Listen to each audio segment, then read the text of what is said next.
Assalomu alaykum, kitobsevar kitobxonlar.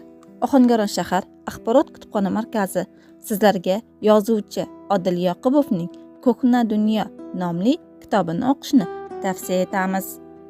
Odil Yoqubovning ushbu asari 1982-yilda yozilgan bo'lib, oradan shuncha fursat o'tib, uning qayta nashr etishdan maqsad ulug' allomalarimiz Al-Biruniy hamda Ibn Sino hayoti va faoliyatini bugungi kun o'quvchisiga tanishtirish, ulardan hayotiy va ma'naviy saboq olishdir.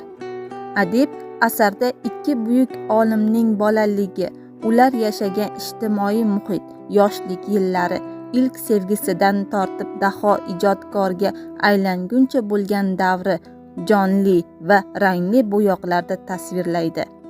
Ularning ilm-fan taraqqiyotiga qo'shgan buyuk ishlarini umumlashtirishga harakat qiladi.